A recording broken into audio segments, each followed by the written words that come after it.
Felipe? Pode começar isso. Temos... Cadê o Felipe? Deixa eu mandar aqui para ele.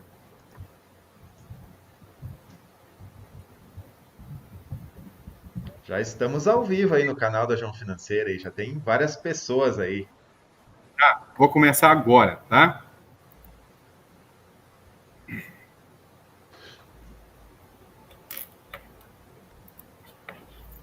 Pode dar uma saudação para todos ao vivo aí, que tá ao vivo. Tá faltando Olá, o Felipe pessoal, na tela, né? Bem? Tá sim, o Felipe já está chegando. Pessoal, tudo bem? A gente já está aqui ao vivo aqui com vocês. Hoje é uma live não só especial, é uma live mais do que especial. Todo mundo está acompanhando aí.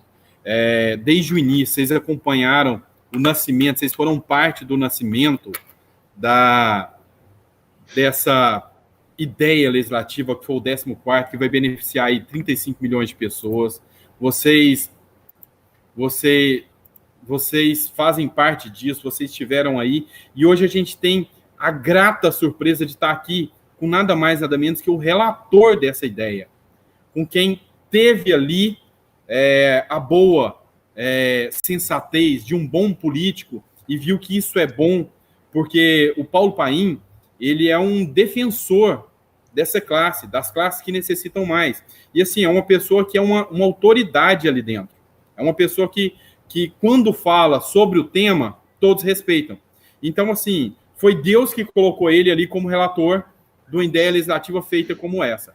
E assim, a gente tem essa gratidão tão grande porque a gente já tem ele como um amigo. Porque desde o dia que essa ideia começou, a gente troca tantas informações e tantas mensagens sobre o assunto e programando, fazendo esse cronograma para tudo dar certo. Eu até me estendi um pouco mais e até pela felicidade de estar recebendo aqui. Senador, eu queria que o senhor se apresentasse, embora isso já não tem necessidade, mas eu queria que o senhor fizesse essa introdução, falasse para o povo e mostrar o quanto tem boas pessoas, bons políticos que pensam no povo, que faz acontecer realmente. O canal é seu, os canais são seus. Fique à vontade, senador. Bom dia, doutor Sandro Gonçalves, que foi o proponente, na verdade, ele é o autor do projeto.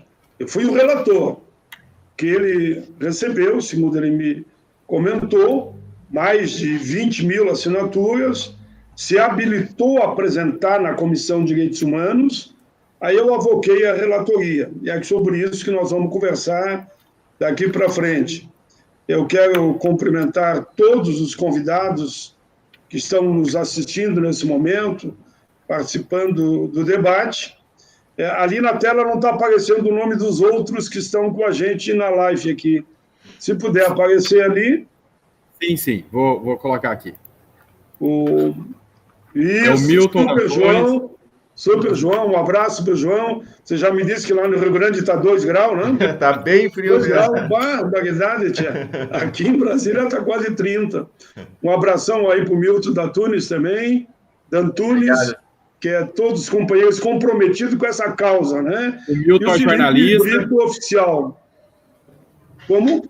O Milton é nosso jornalista, o Felipe nosso youtuber, o João nosso empresário. E assim, quando a gente formulou, nós aqui, a turma do quarteto, foi a 4 mãos.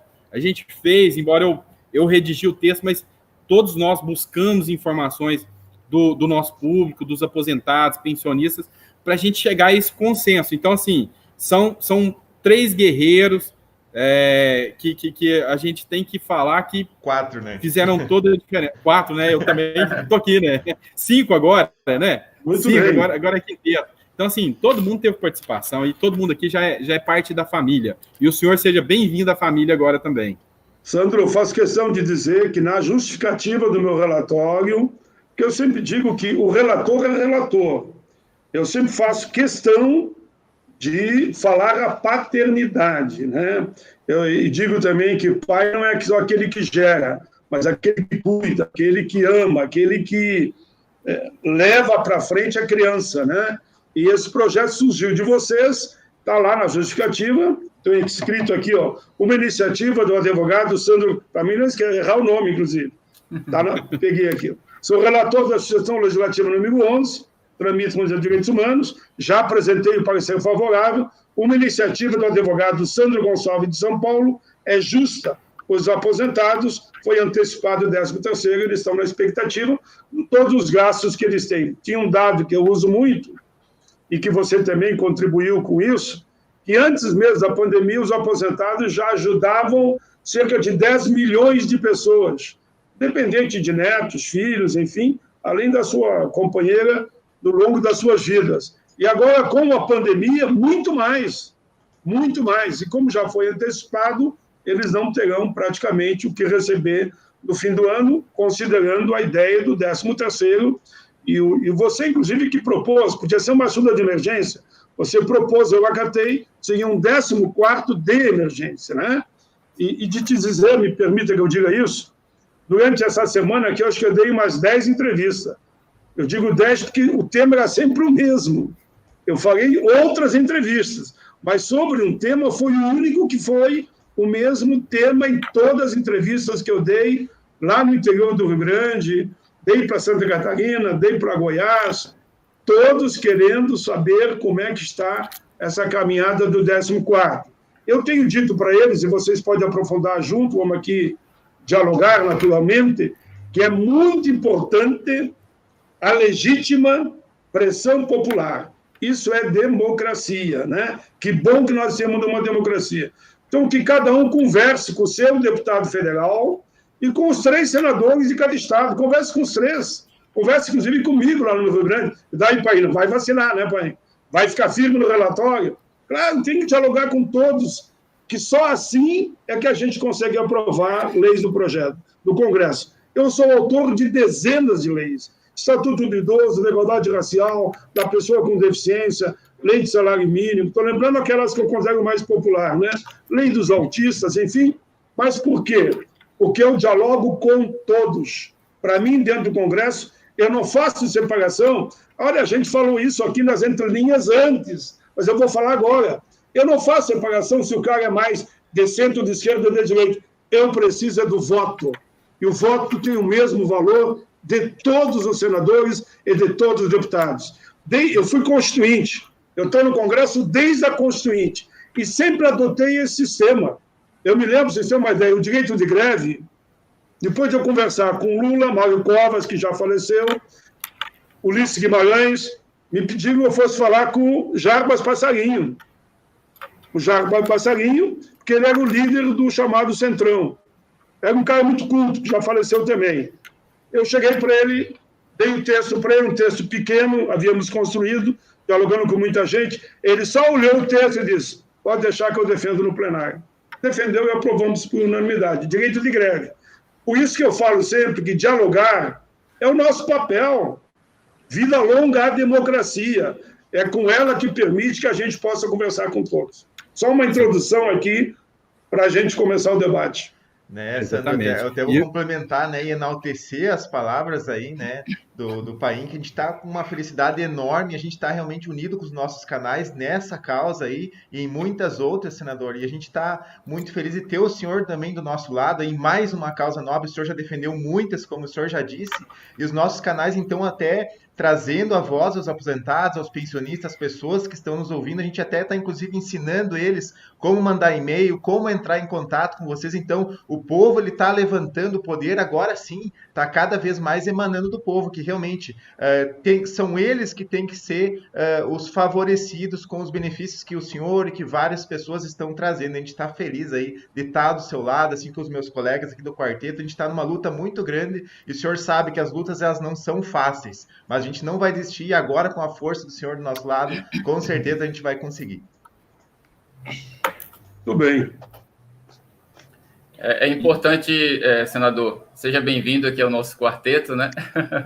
É sempre muito importante a gente observar que nós que estamos aqui do outro lado da ponta dessa corda, nesse cabo de guerra aí, de muitas das vezes de poderes, o que é bom, do que é ruim, do que é certo, do que é errado, vale salientar que no nosso trabalho individual em cada canal, né, que foi justamente esse algo em comum que nos uniu nesse objetivo, está o aposentado, o pensionista, né, o servidor público, por quem estamos brigando, e somos hoje a voz, né, que realmente ecoa no nome deles. Não é à toa que nesses últimos 45 dias de trabalho diário, né, que a gente vem se dedicando especificamente a esses assuntos direcionados para ele por conta da pandemia, o quanto nossos canais cresceram, né, cresceram também em quantidade, cresce cada dia em qualidade, porque, de fato, pessoas que se encontram hoje na posição dos aposentados e dos pensionistas, eles necessitam, agora muito mais do que nunca, terem representatividade, né? Então, nós realmente, não é à toa que, para muitos, a gente tem sido chamado de heróis, pequenos heróis, no aspecto de que hoje nós somos realmente a cara, né, do meu avô, da minha avó, do meu tio, da minha tia. Então, todo mundo tem um aposentado em casa, sabe da história, né, de algum aposentado que hoje sustenta realmente, mais do que nunca, a sua família. Então, é muito importante esse trabalho. Eu tenho dito no meu canal especificamente que nós estaremos escrevendo nesses últimos dias e continuaremos a escrever grandes histórias, né, para as futuras gerações. Vão olhar para a gente realmente com o aspecto de quem olha para heróis, porque defendemos o que deveria ser defendido por todos, né, no sentido dessa categoria específica, desse grupo específico tão necessitado. E eu já me sinto muito orgulhoso de ser parte disso, né, e isso é muito importante para essa construção. Muito bem. Felipe? Olá, como eu sempre venho abrindo aqui, seja muito bem-vindo aqui aos nossos canais. Uma alegria imensa, tá? A gente estava conversando aqui, assim, quem diria há 30 dias atrás, né, ou menos, que estaria agora aqui um senador com essa representatividade que você tem. Quando eu falo do senhor, eu falo assim, é como a gente tinha conversado, que não tem direita, não tem esquerda, não tem nada. Aí eu sempre falo do senhor assim como o pai dos aposentados. Eles falam sobre isso. Eu não conhecia muito bem o senhor. Aí todo mundo falando, mas procura o Paim. Aí eu falei, que isso, Paim, cara? Aí depois que eu fui pesquisar, falei, nossa, a pauta dele... O Painho, aí alguém fez, o Painho é o pessoal lá da Bahia que usa o termo Painho. Eu pensava que o senhor era baiano, eu pensava, Painho é apelido carinhoso.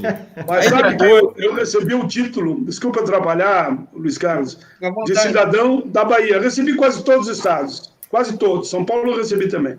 Goiás recebi, Minas, Rio... Mas quando eu cheguei na Bahia, quando eu entrei, o pessoal, Painho. Eu digo, pessoal, não é Painho, diz para eles que é Paim. Paim, aqui é Painho mesmo. Aí eu não entendi, era Painho. Tudo bem, ficou tudo bem. Hein, senador, uma coisa que a gente gosta de mostrar muito aqui no canal e que a gente fala bastante é que, infelizmente, o povo brasileiro ele não tem muita noção do que acontece ali dentro do Congresso Nacional, na presidência, na política em si. Ele não sabe muito bem como que é os bastidores ali. E hoje tem, assim, muita luta, muito polarização, mas ele não sabe o tanto que é importante ali dentro focar nos objetivos e nas causas para que tudo dê certo. Que ali dentro, na hora de aprovar, não existe direita, não existe esquerda, existe boas e más ações. E eu queria até lembrar eles que agora, com pouco tempo que eu já estou participando efetivamente, entrando, ligando, converso com o senador. A semana passada a gente conversou com o Major Olímpio, desculpa.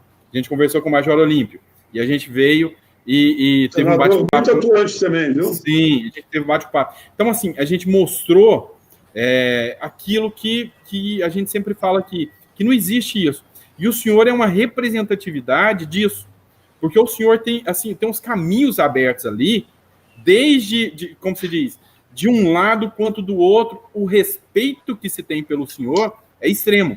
Por isso que, assim, a gente festejou aqui a nomeação desse relator, presidente da CDH, o Paulo Paim, tá? Então, assim, queria que o senhor explicasse para o povo a luta, porque todo mundo pensa que é só festa, só brincadeira, elegeu, tá ali, depois de 4 anos só volta para pedir o voto.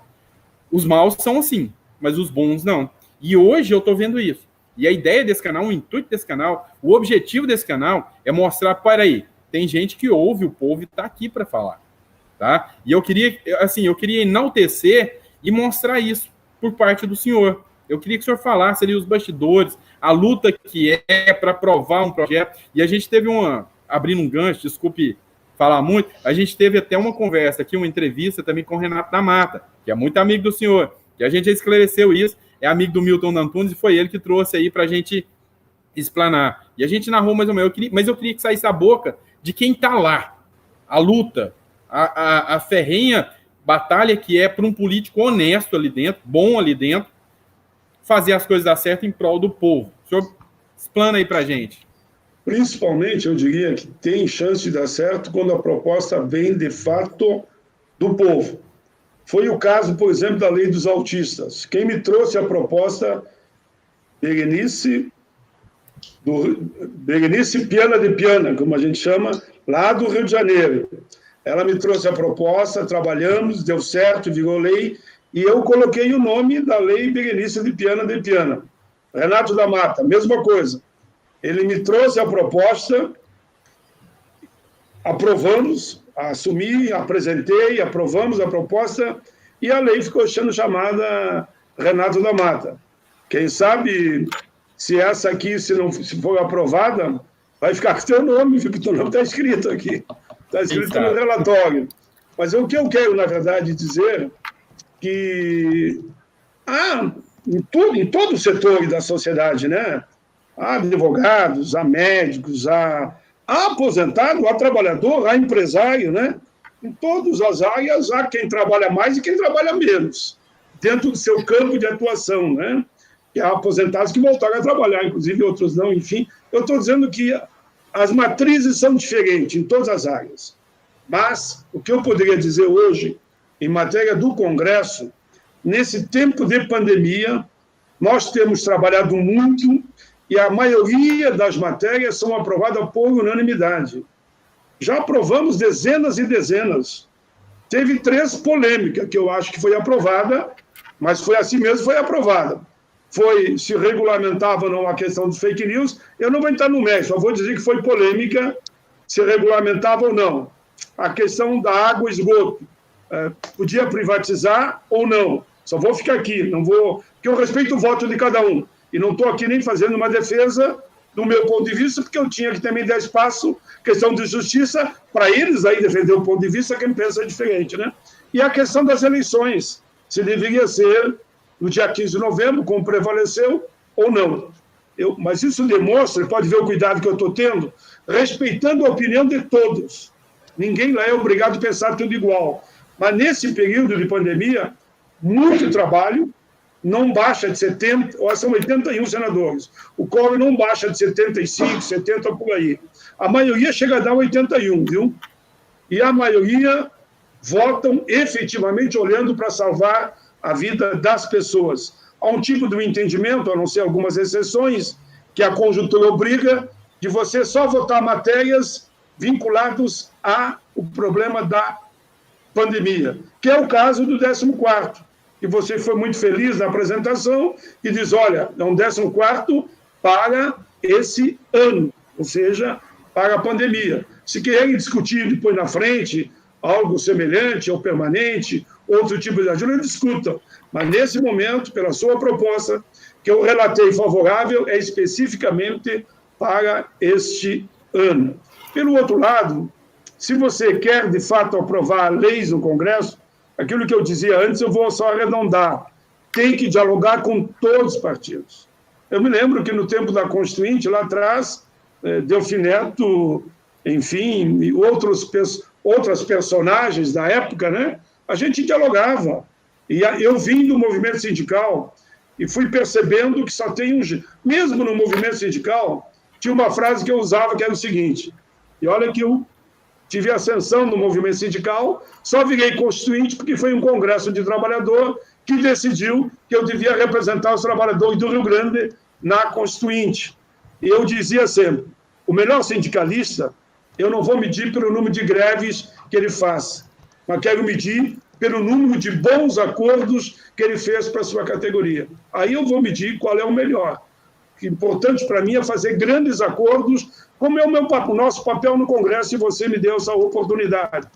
Dialogar com todos, ter proposta, porque tem que ter proposta, não adianta ficar só na ideia. Tem que transformar em projeto de lei, projeto para depois vir a lei. Para ter uma ideia, eu apresentei mais de 1000 projetos. Apresentei algumas dezenas. Pode ver que eu não disse centenas, mas apresentei mais de 1000 para garantir. Agora, em tempo de pandemia, em relação a projetos e emendas, cada emenda tu faz quase um projeto alterando o outro. Eu apresentei mais de 300 propostas, só agora, nesse tempo. Entre elas, claro, essa do 14º.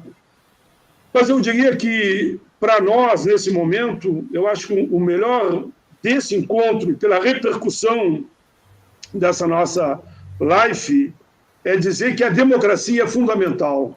Cada um tem o seu partido, que é legítimo.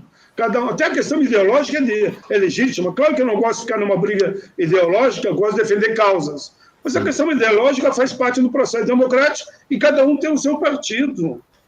Agora, só na democracia é que a gente pode até divergir das ideias. Só na democracia nós estamos com um programa como esse, falando para os 27 estados, praticamente, do país, sobre um tema que entendemos justo e correto, mas precisamos convencer os parlamentares. Por isso que estou vendo aqui agora Rio Grande do Norte, aqui, eu sou do Rio Grande do Sul, então o Rio Grande, lá deve estar quente, né? Rio Grande do Sul, frio. Mas um pouco é isso, viu? Que eu queria falar assim, de pronto, e dizer que tem que ter muito trabalho para aprovar um projeto. Calcula para apresentar e aprovar dezenas e dezenas de projetos. Tem uma pergunta aí para você, senador. Até talvez seja até uma pergunta um tanto delicada, mas realmente assim é uma questão, até eu fico emocionado de ver o senhor falar, e o que muitas pessoas se perguntam, eu sei que também talvez essa pergunta esteja dentro da cabeça dos meus colegas, assim, porque a gente sente que o senhor é uma representatividade grande, que o senhor realmente pensa no povo, o senhor traz os benefícios realmente para o povo, e a pergunta que eu quero direcionar para o senhor realmente é de coração, assim, ó, porque às vezes chega a pauta, às vezes chega a causa lá para políticos, para senadores e para deputados, que simplesmente eles ignoram ou não dão andamento, e o senhor que tem essa representatividade, eu gostaria que o senhor desse algumas palavras aí, um exemplo que o senhor está sendo aí para vários senadores, para vários deputados, para mostrar que eles sigam um exemplo do senhor, porque realmente o que o senhor está fazendo agora, o que o senhor fez em tantos anos aí, não é à toa que o senhor se elege, se reelege, o senhor deu algumas palavras aí de exemplo para outros deputados, outros senadores e políticos que tem que seguir sim o exemplo que o senhor está fazendo, falando agora diante de milhares de pessoas que estão assistindo essa live aí, o senhor pode dar algumas palavras para o senhor realmente, o senhor é um grande exemplo para nós e queremos que outros deputados e outros senadores sigam o seu exemplo.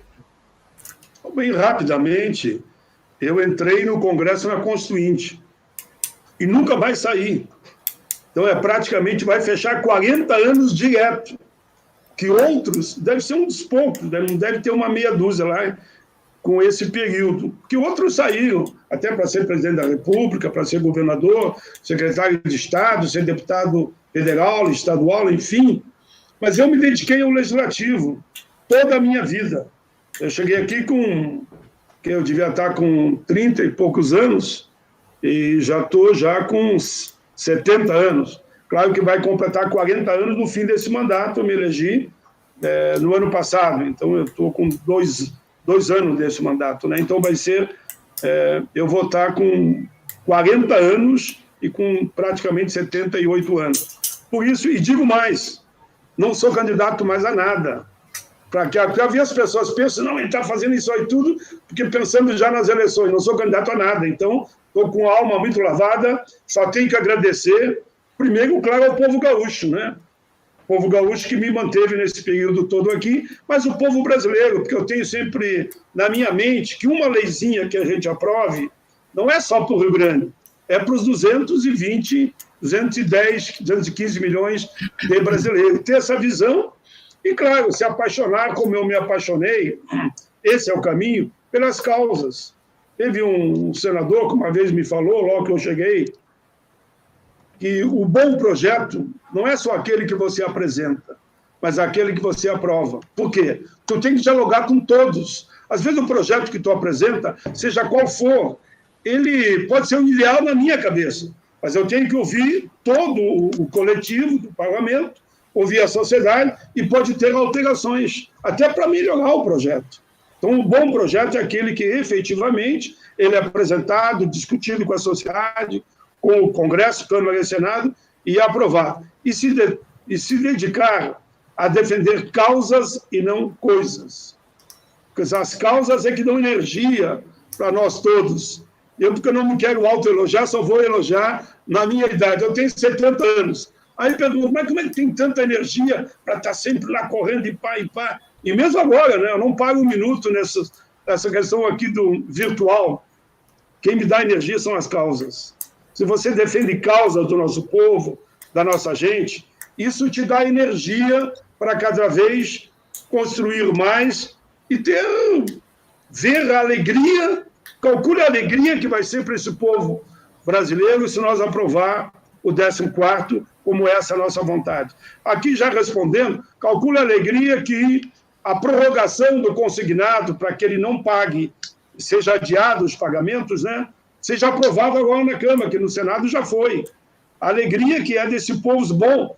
Agora, pelo menos por alguns meses, eu não vou ter que pagar o consignado e vou poder ajudar os familiares num momento tão difícil. Pronto, falei até demais, porque tem que responder curto para poder ter a ida e volta das perguntas e respostas.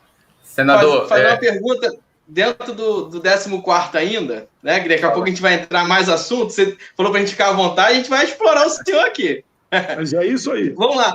Uma dúvida que o pessoal tem é se tem dinheiro para pagar o 14º. O governo tem esse dinheiro, esse recurso para pagar o 14º salário dos aposentados, pensionistas do INSS? Olha, quando nós iniciamos um trabalho muito intenso no Congresso, tanto do parte da Câmara como do Senado, Rodrigo Maia e o Davi, que são os presidentes das duas casas, né? A pergunta que se fazia é essa: bom, mas ajuda para o micro, ajuda para o médio, ajuda para a cultura, ajuda para os trabalhadores para que eles não sejam demitidos, essa ajuda de 600 a 1.200, que infelizmente a gente sabe que...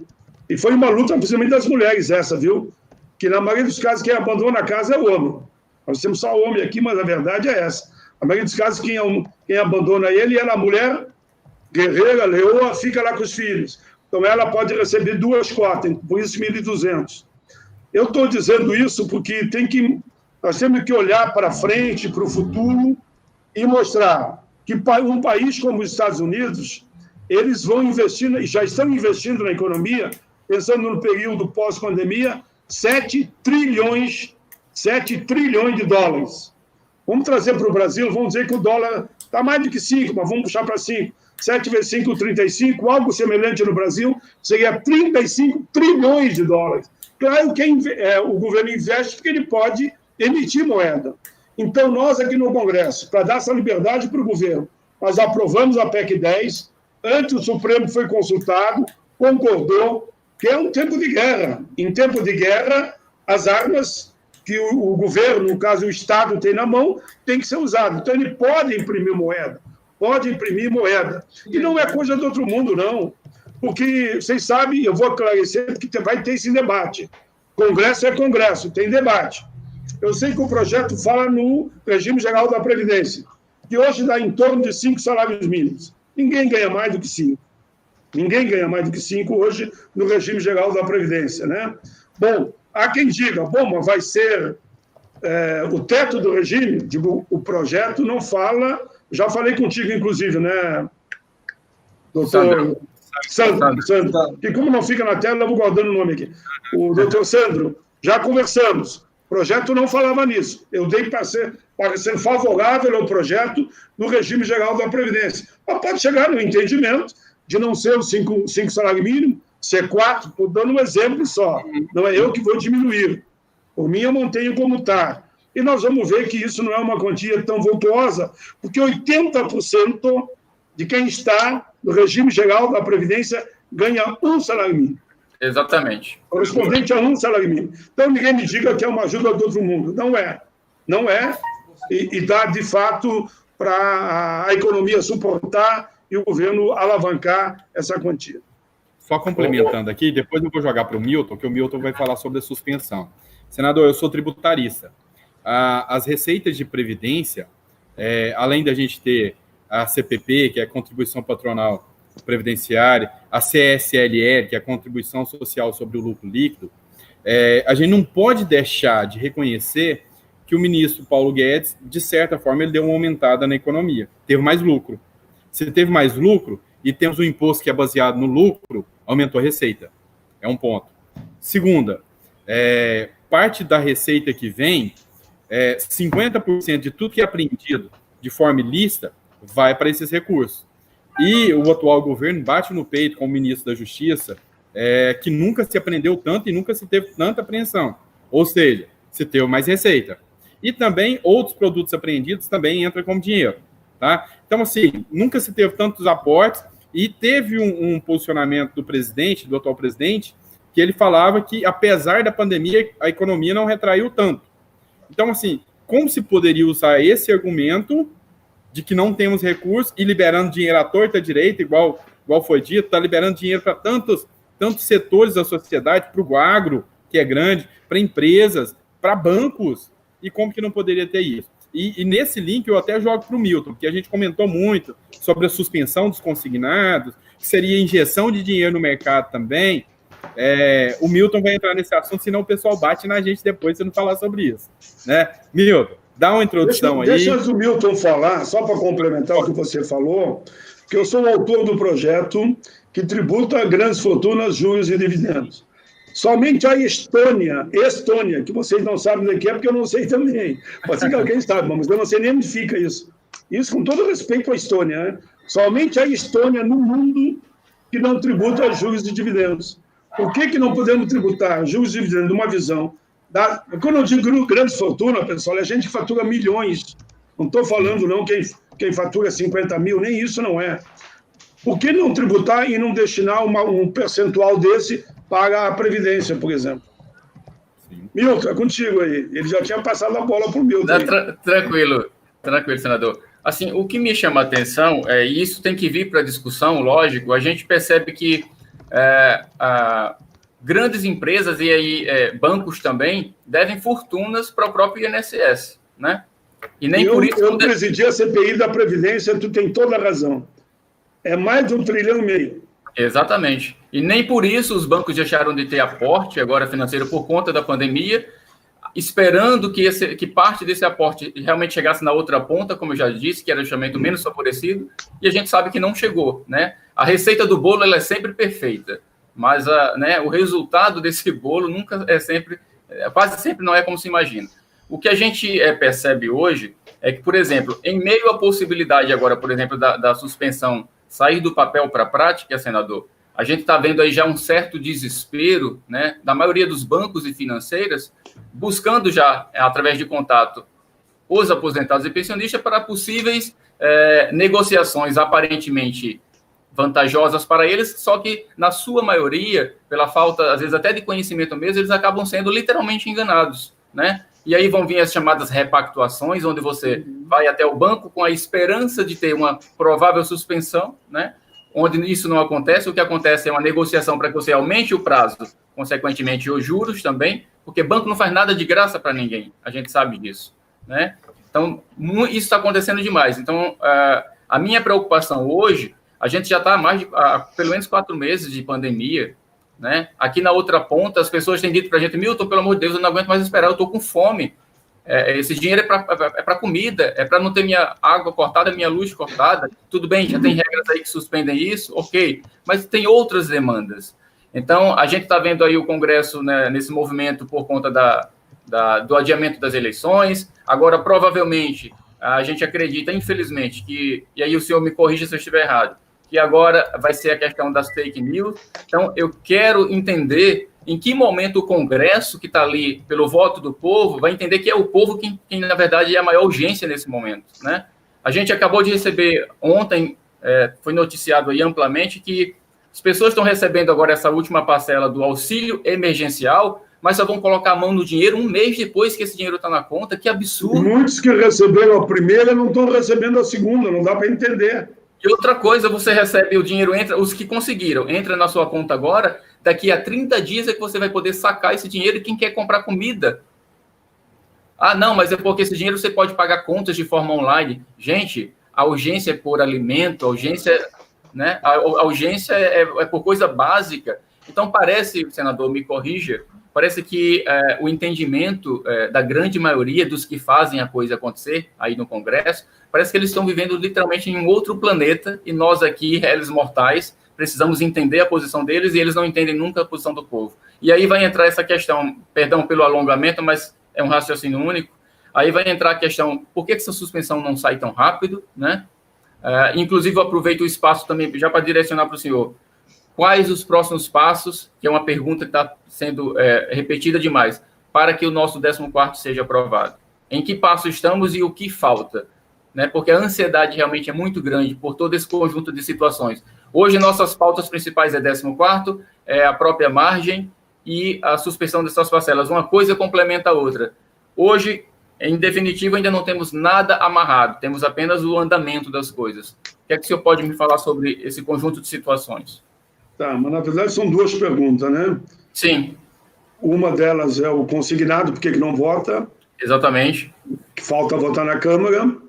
O que é que falta para que ele seja prioridade? Né? Já que fake news está sendo prioridade... Sabe o que falta? Não, o fake news vai ficar um tempo na Câmara, pode ter certeza disso. Pelo que eu sei lá, né? Independente de posição de cada um. Claro. Pelo que eu sei. Agora, o X da questão hoje é o que é prioridade, né? O que é prioridade. O consignado não vota pela força dos bancos. A verdade é essa, não tem como fugir disso. A resposta é curta e rápida. Só não vota pela força do lobby dos bancos. Infelizmente, eu tenho que dizer isso, muitas vezes esses lobbies poderosos criam 1000 obstáculos. Para ter uma ideia, no projeto que nós conseguimos aprovar no Senado, e foi modificado lá, porque igual no projeto que estava para ser votado, na hora da votação lá, tinha uma cláusula que dizia, não, tudo bem, vamos prorrogar o prazo de pagamento, mas condicionando a negociação com o banco. Eu dizia isso e nada é a mesma coisa.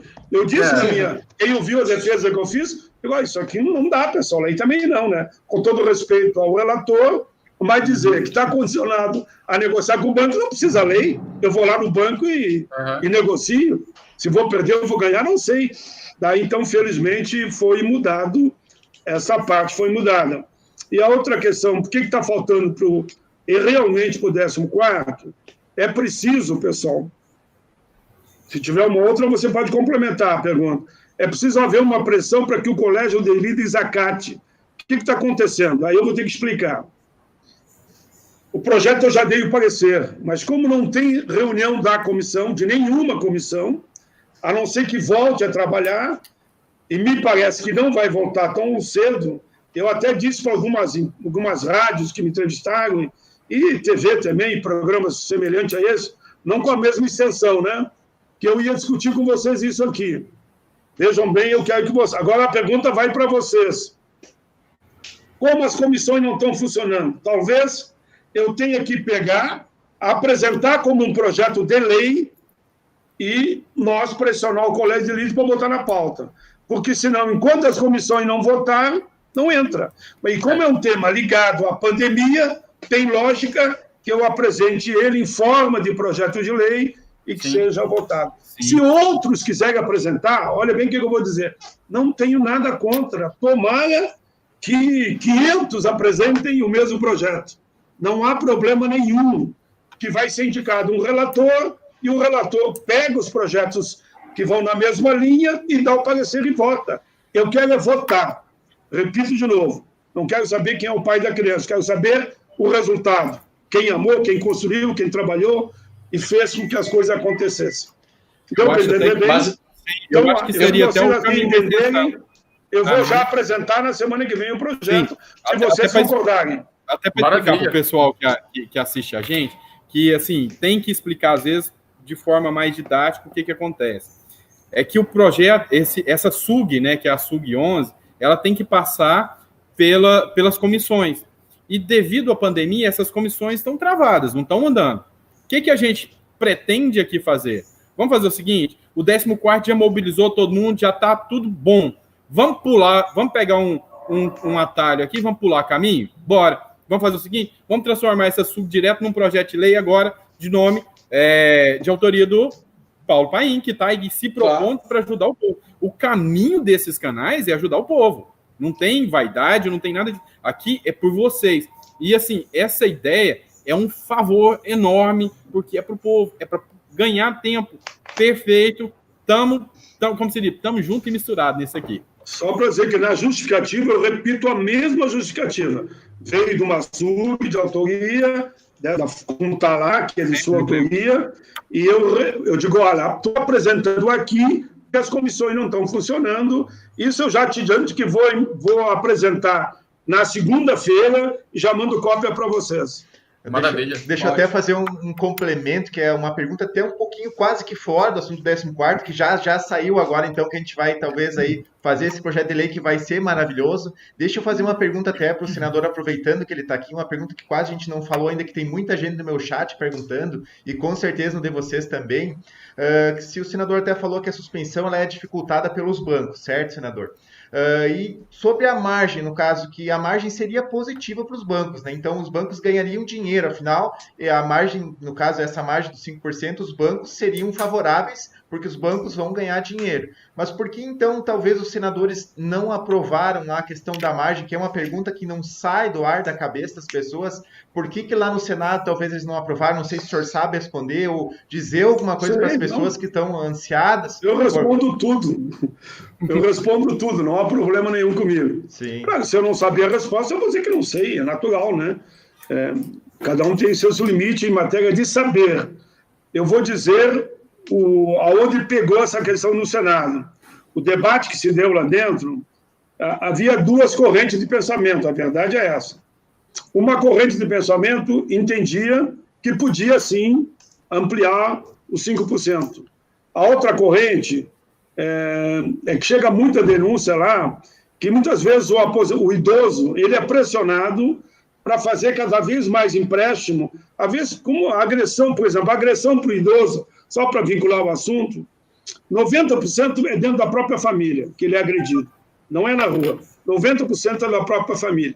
Então, há um setor amplo da sociedade que trabalha com o idoso, que eles têm uma preocupação que o idoso vai ser sempre pressionado cada vez mais para lá tirar um empréstimo, entrega para o agressor e ele que vai pagar.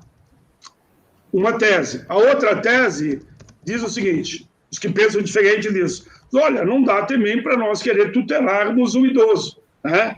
O idoso tem que ser responsável pelos seus atos. Se cada um pode tirar um empréstimo na margem que entender mais adequada, por que ele não pode? Então, essas foram as duas teses que nortearam, e depois, como a matéria estava lá e não queria que voltassem para a Câmara, acabou sendo suprimido naquele momento. Mas existe uma série de iniciativas lá com o objetivo de voltar ao consignado. Então ela teria chance ainda, então, senador, no caso, se voltasse... Claro, tem iniciativas lá circulando com esse objetivo. Então, só eu queria aproveitar a pressão popular também. Sim, ficou claro. Não é os bancos aí. Que legal, que legal. Obrigado por responder a pergunta, porque era uma curiosidade grande do pessoal, porque todo mundo já estava abandonando, que a margem não tinha mais chance. Então, olha só que legal, pessoal. Ajudem aí os nossos canais a defender vocês. Tem muita gente que estava desesperançosa, que estava triste, que nada mais ia sair. A gente trouxe aí o senador, que é um cara do bem, que está falando que tem chance sim. Então, continuem nessa fé, continuem nessa esperança que tem chance sim de acontecer. No Congresso, pessoal, tudo pode acontecer. Quando tu acha que não vai acontecer nada, aí que acontece, para o bem ou para o mal. Que legal. Aproveitando a deixa do João da margem aí, né? Nós temos uma ideia também, uma ideia legislativa sobre o aumento da margem de 5%. E o importante também da nossa ideia é a unificação das margens. O que seria isso? Porque dentro do comprometimento é 30% para empréstimo, e mais 5% para cartão, tá? Tendo em vista que o aposentado ele não pega esses 5% como cartão, ele acaba pegando em dinheiro, tá? E a taxa de juros do cartão é maior e acaba não tem um prazo determinado. Qual a nossa proposta, tá? É unificar essa margem, ele ficar livre. Já que compromete 35% hoje, deixar ele livre para ele escolher se ele quer fazer ou um cartão ou crédito consignado. Isso já aconteceu há um tempo atrás, se eu não me engano foi em 2010, que usava 20% para empréstimo e 10% para cartão. Isso foi unificado. Isso dentro da nossa proposta uma das medidas, é o aumento da margem, né? E a unificação, para ele ficar livre. Porque muitas vezes o aposentado ele vai na financeira e nem sabe que está fazendo cartão. Ele assina o contrato e entra o dinheiro na conta dele. Logo no início, que começou os 5%, só poderia fazer o cartão. E depois o banco inventou de liberar o saque. Então, tem muita dúvida aí. Eu acho que se deixar livre ele escolher, tá? Ele usar a margem como ele quer, porque ele pode conseguir o máximo de 1,80, mas tem taxa também de 1,30 no consignado. Então, você tirar ele do cartão e deixar ele escolher, ó, não, eu quero o cartão, quero usar como cartão sim, porque se for comparar com cartão aí fora, é bem menor o rotativo, 2,70, né? Tem cartão aí que é 10% rotativo.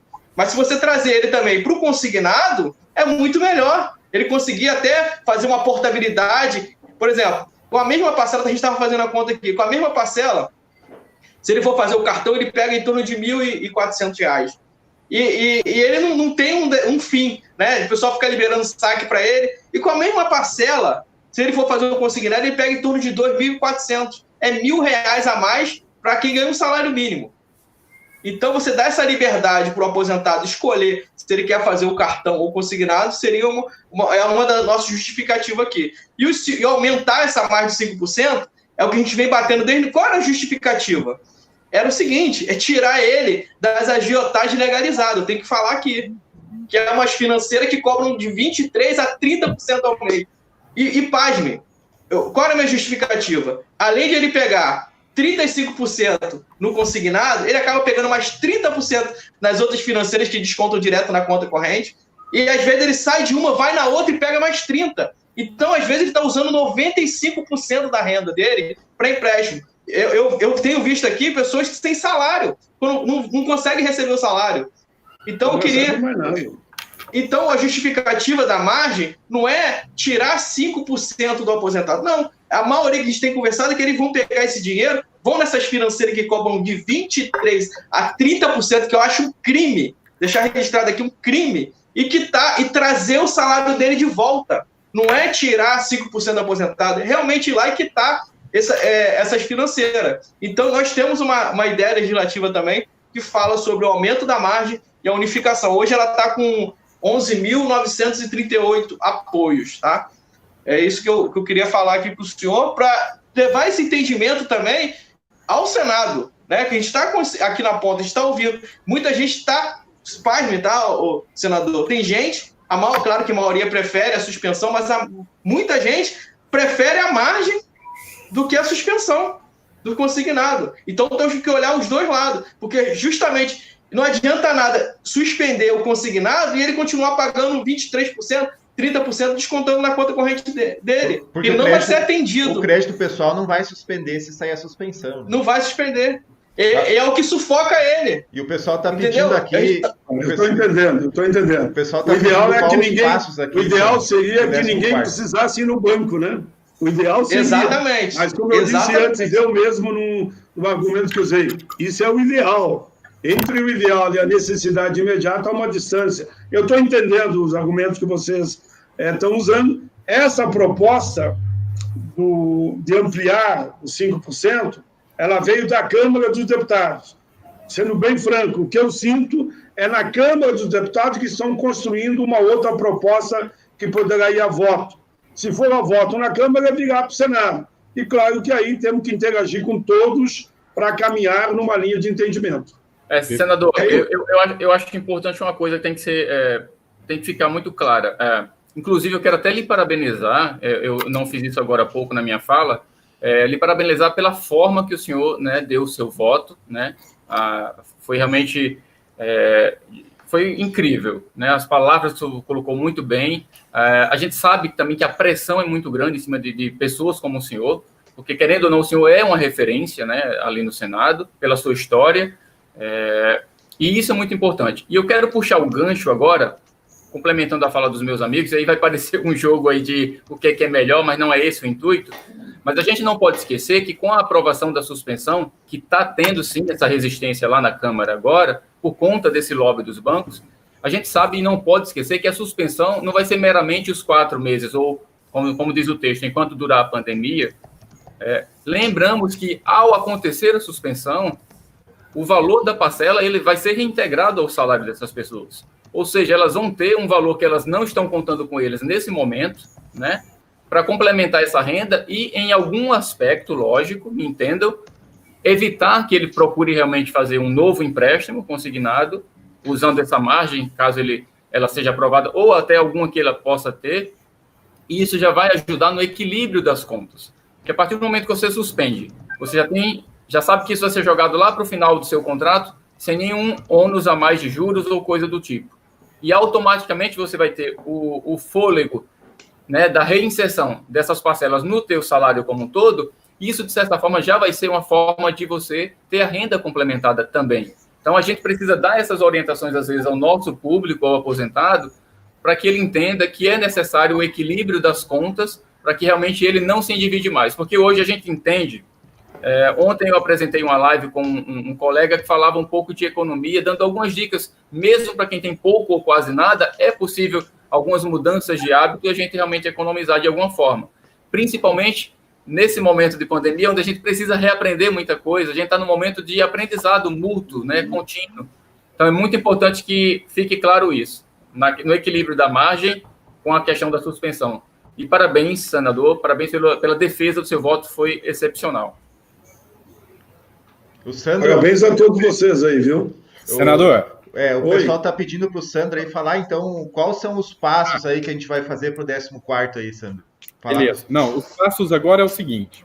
Já que o 14º a gente está, como se diz, travou, porque as comissões só estão analisando questões, só analisarão depois da pandemia, eu vou fazer uma reunião com o senador, se ele permitir. A gente vai definir critérios e agora vai virar um projeto de lei. A gente vai dar um salto de, vamos dizer aí, de uns 20 dias, que seria o prazo médio das comissões analisarem. A gente já vai fazer um projeto de lei em nome do senador Paulo Paim e a gente vai colocar ali no Senado, ali, para análise. Sandro, só para ajudar quem está vindo em casa. Eu diria que muito mais que 20 dias. A perspectiva de voltar às comissões, está no pico aqui, está indo para o pico ainda aqui em Brasília, cada dia aumenta mais o número de mortos e contaminados. Eu acredito que aqui só volta lá por agosto.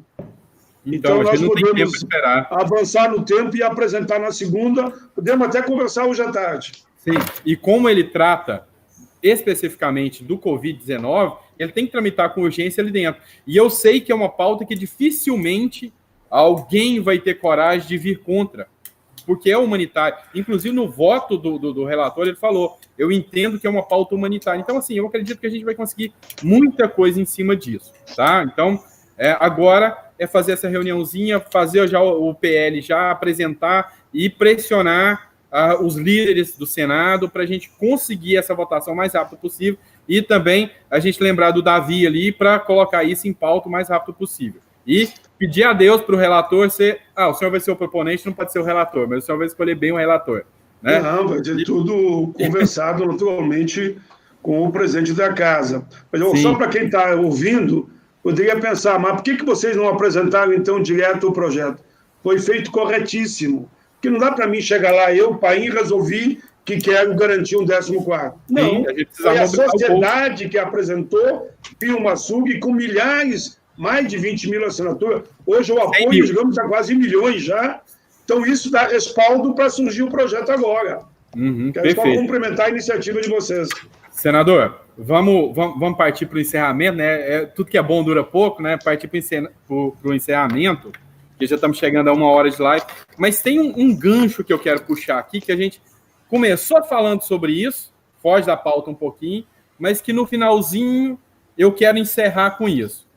Eu quero lembrar que o senador foi um ferrenho lutador pelo Estatuto do Idoso, tá? Nem todo aposentado é idoso, mas vários idosos são aposentados. Então, teve essa luta.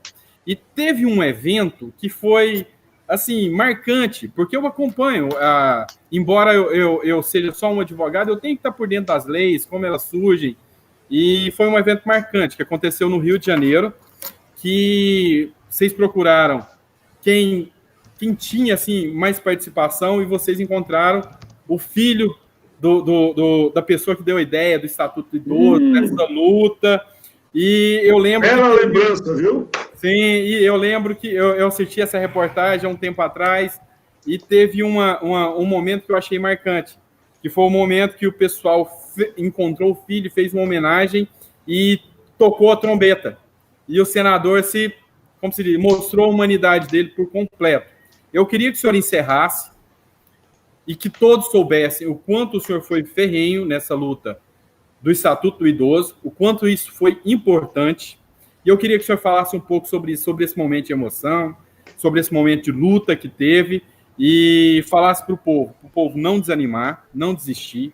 Aqui no canal, é um canal novo, é um canal recente, o dos meninos também, mas assim, teve uma aglomeração muito grande de pessoas do bem para ajudar, mas de vez em quando vem alguém tentando atrapalhar, jogar areia e falar que não dá certo. Mas eu quero levantar novamente essa bandeira de pessoas que lutam, que têm empatia para o próximo, independente se é direita, esquerda. E assim, eu sou mais conservador, o pessoal do canal sabe, mas eu estou envaidecido de alegria de estar recebendo aqui o senador, porque é ele que estava ali na luta a hora que a gente precisou. Então, assim, o intuito desse canal é mostrar boas pessoas e reacender a fé que esse país tem jeito. Eu queria que o senhor encerrasse falando dessa luta, porque é um marco esse Estatuto do Idoso, é um marco. E aquele momento, eu queria que o senhor falasse sobre aquele momento que o trompete tocou lá no Palácio da Alvorada, o toque de alvorada que teve ali, eu sei que o senhor se emocionou. Eu queria encerrar com esse momento de humanidade aqui. Os canais é do senhor a partir desse momento. Obrigado, Sandro. E permita que eu tente resumir o máximo, né? De fato, eu era deputado, recebi uma cartinha, toda ela feita, escrita à mão, me propondo que eu apresentasse o Estatuto do Idoso. Me lembro até hoje. No momento que eu li, comecei a ler, e ele dizia nas entrelinhas, já tentei falar com muitas pessoas, mas ninguém me ouviu. Eu peguei aquilo, disse para ele que eu ia encaminhar, peguei os consultores, e me lembro que Flávio Arnes foi o relator, se não me engano, do primeiro Estatuto. Daí, falei com outras entidades que se prontificaram a trabalhar junto, apresentamos o Estatuto. Me lembro que a apresentação foi de Maria Cota Machado, olha, me lembro. Ela é de Minas Gerais, Maria Cota Machado. Era presidente na época da COBAP, se não me engano. Bom, em resumo, apresentamos, mas só que depois eu queria conhecer ele. Queria muito conhecer, demorou 10, 12, quase 15 anos para avançar, mas logo que apresentamos eu queria fazer uma homenagem para ele, conhecer o cidadão que me encaminhou o projeto. Daí fomos atrás, aí achamos o filho dele no Rio de Janeiro, aí ele me disse, olha, senador, que bom que você veio aqui, mas o pai já faleceu. Mas ele recebeu na época que o senhor mandou dizer que ia apresentar, e ele tinha certeza que ia acontecer. Daí, no Rio de Janeiro, foi feita uma homenagem para todos aqueles que trabalharam pelo Estatuto, e eu tive a alegria de receber o abraço do filho dele lá, que eu não tenho o nome aqui agora, não me lembro, mas foi muito bonito. E depois, na sanção do Estatuto, que foi, então, esse toque especial que foi dado pela essa luta, mas sempre lembrando o autor original do projeto que se tornou lei. E claro que projetos como esse, Estatuto do Idoso, da pessoa com deficiência, o Flávio Arnes foi relator da pessoa com deficiência, da igualdade racial, que hoje o mundo todo combate os preconceitos, né? E é importante, eu vejo que brancos, negros, jovens, idosos estão nas ruas dizendo não ao preconceito, exigindo a paz e direitos iguais para todos. Isso é muito bom. Significa que as políticas humanitárias estão avançando no mundo todo. E isso anima a gente para que, efetivamente, a gente avance na linha de fazer o bem, não interessa a quem. Isso é algo que guia muito os meus passos. E, por fim, eu só queria dizer que eu sou daqueles que entende que o verbo esperançar ele é muito importante. Ou seja, esperançar, ter esperança, mas fazer acontecer. Então, para os milhares e milhares que estão nos assistindo agora, eu digo, vamos ter esperança no 14º. Como vamos ter esperança nessa campanha Vidas Negras Importam. Ontem eu fiz uma live com os indígenas, eles já botaram Vidas Negras Importam, aí eles botaram Vidas dos Indígenas Importam. Eu diria vidas negras, indígenas, de brancos, enfim, de imigrantes, a vida de todos importa, né? Por isso que nós estamos nessa linha das políticas humanitárias, que vocês me deram a alegria de estar aqui. Eu vejo no vídeo ali uma palavra que eu gosto muito: gratidão, gratidão e gratidão. Então, vou fazer também, né, Sandro, a parte, já partimos para o encerramento, aí já estamos no fim, Sim. Então não tem como deixar agradecer, e uma frase que eu sempre falo aqui, senador do meu canal, o canal do Super João, é juntos de coração que a gente faz a diferença, é o agradecimento do nosso público, de todos os canais aí, pelo senador, você está dando essas palavras aí de esperança e palavras verdadeiras, porque já tinha muita gente desacreditada do 14º, da suspensão, da margem, e hoje o senhor trouxe essa esperança de volta, o nosso agradecimento de coração, os nossos canais vão estar sempre abertos, um abraço para o pessoal aí que está compartilhando a live, que está deixando like, é importante também para todos os nossos canais aí, para a gente está sendo a voz dos aposentados, dos pensionistas, e não tem como não estar feliz de coração de estar junto com vocês. O meu agradecimento mesmo de coração por o senhor estar aqui e por todos que estão nos ouvindo aí. Passo a palavra aí para o meu amigo Milton também. Senador, muito obrigado. Eu quero até aproveitar uma palavra que também veio aqui agora há pouco nos comentários. O senhor hoje é pessoa pública que nos representa com certeza, né? O senhor é o típico exemplo de político que dá orgulho e que nos faz acreditar que política funciona para os menos favorecidos. E estar com o senhor aqui agora também é um motivo de muito orgulho. Então, muito obrigado pelo convite de aceitar o convite de estar aqui conosco, de, como já falei anteriormente, mudarmos essa história. A gente está escrevendo mais uma história aí muito linda para daqui a 10 anos a gente lembrar, né, com muita satisfação, muita alegria. Então, muito obrigado. Obrigado a você, aposentado, a você, pensionista, que tem acreditado no nosso trabalho também, nos nossos canais, no quarteto. Nosso compromisso é esse, é usarmos de exemplo, como exemplo, o senador Paim, e dizermos a vocês que continuaremos por essas lutas e por outras que virão certamente. Obrigado. Valeu. Felipe? Opa, queria agradecer. Não poderia ser outra pessoa, o primeiro senador aqui no quarteto, não poderia ser, porque a gente levanta essa pauta mesmo do aposentado, pensionista e servidor público. Queria fazer um pedido ao senhor. Toda vez que o senhor tiver um projeto que venha beneficiar o aposentado, o pensionista, precisar de ajuda, aqui vem, grita o nosso canal aqui, é a nossa pauta, nós só falamos sobre isso, aposentado, pensionista e servidor público. Vem para cá, entra aqui com a gente, como eu venho sempre falando no meus vídeos, aqui não é o meu canal, aqui é o nosso canal. É o canal do aposentado, pensionista e servidor público. Mas vem mesmo, use e abusa aqui. Pode vir aqui que vai estar aberto aqui os nossos canais para o senhor trazer boas pautas, bons projetos para esses aposentados, pensionistas, servidor público. Assim, de verdade, não poderia ser outro senador. Isso para a gente é um motivo de muito orgulho, tá? O senhor está aqui, o senhor que defende aposentado, pensionista e servidor público. Pode falar. Eu que agradeço, já está aceito aí, viu?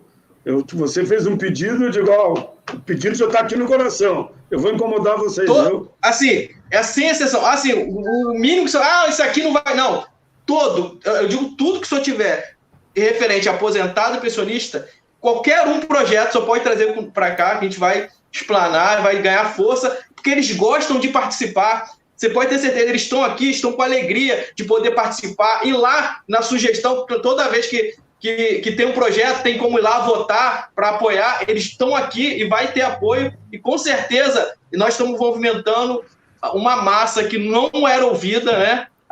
De repente, o senhor já estava brigando aí há 40 anos, e hoje, por conta da mídia social, da rede social, o senhor está sendo mais ouvido e vai poder ajudar muito mais gente. E eles participando, isso que é importante. Eles querem participar disso tudo. Eles querem ver que quantas coisas... A gente estava falando, o Milton tocou nesse assunto, o Santos sempre vem falando, e quantas coisas passaram lá no Senado que eles nem viram. Começou com um projeto agora, né, da margem, da suspensão, agora estão de olho em tudo. Então, eu quero convidar também, né, o aposentado, o pensionista que está aqui nos vendo, se inscreva nos nossos canais, e vem participar junto com a gente, que agora só está começando, né? Então, eu quero te agradecer mais uma vez aqui. O meu coração está muito alegre, como diz João, estamos juntos de coração, né? E agradecer. É gratidão, isso que eu sempre venho falando, gratidão por você estar aqui, abrir as portas aí, ser o primeiro senador aqui no quarteto, e tinha que ser o senhor, não poderia ser outro. Sim, o nosso relator da nossa proposta, que é melhor que isso? Não é bom demais, né? Ó, Deus abençoe. Sandro, para você falar, não vou eu que vou falar, não, mas eu poderia falar para ver que eu não tinha problema nenhum. Alguém colocou aqui, diga que os militares estão juntos nessa luta. Isso é muito bom a gente ouvir, viu? É contigo, sabe? Ó, não, os militares, a gente está na luta, até com relação à suspensão, o pessoal pergunta muito. Porque o texto que veio do Senado, ele ficou omisso. Então, eu fiz um projeto, uma emenda, na verdade, uma emenda de redação e entreguei na mão do Pompeu de Matos, que lá na Câmara agora, a gente vai... Grande deputado, viu? Sim, sim. Líder do PDT no meu estado. Sim, sim. Então, eu já entreguei em mãos do Pompeu de Matos. Por quê? Porque os servidores municipais, estaduais e os militares ficaram de fora do projeto que veio do Senado. E eu conversei com o Everton Rocha, falei, olha só, chegou dessa forma, teve todo aquele imbróglio lá com o Oriovisto lá, que tentou mudar o texto. Falei, ó, teve isso tudo, e eu vou apresentar um projeto de redação, porque a ideia é não voltar para o Senado. A gente vai apresentar um projeto de redação, e com esse projeto de redação, a gente quer que os militares sejam inclusos. Isso, por quê? Porque a pandemia veio por igual para todos. Claro. Os militares têm as mesmas necessidades, morrem do mesmo jeito com a Covid. Então, assim, seria inconstitucional, ferindo o princípio da igualdade, deixá-los de fora. Então, com base nesse argumento, o próprio regimento interno da Câmara fala que se for uma medida que trata de inconstitucionalidade ou que trata de questões orçamentárias, ela tem que ser analisada em urgência ali pelas comissões para ser votado e não retorna para a Câmara, para o Senado, nesse caso. Então, assim, a gente incluiu.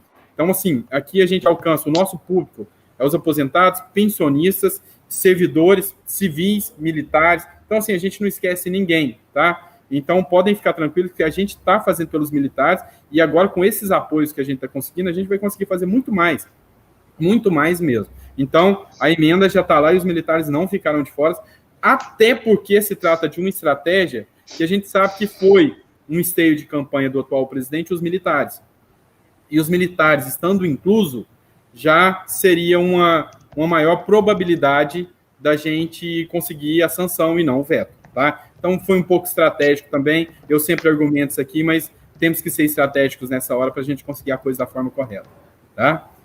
Obrigado, senador. Ó, a única palavra que nós temos aqui é gratidão, tá? Gratidão imensa por ter essa visão, assim, descomplicada da coisa e confiar de que a gente consegue ter um Brasil melhor, independentemente de qualquer circunstância, independente de partido, independentemente de qualquer situação, o intuito é fazer o bem, tá? Muito obrigado. Vamos nos despedir, né? Fica com Deus e estamos sempre à disposição para fazer o bem. Tá bom? Gostei. Para que complicar se eu posso simplificar? Palavra tua aí. Valeu, pessoal. Estamos juntos, viu? Tchau, até a próxima. Juntos somos mais fortes. Juntos de coração, né, pessoal? Isso. Valeu, coração e alma. Amém. Obrigado, Um abraço gente. para todos.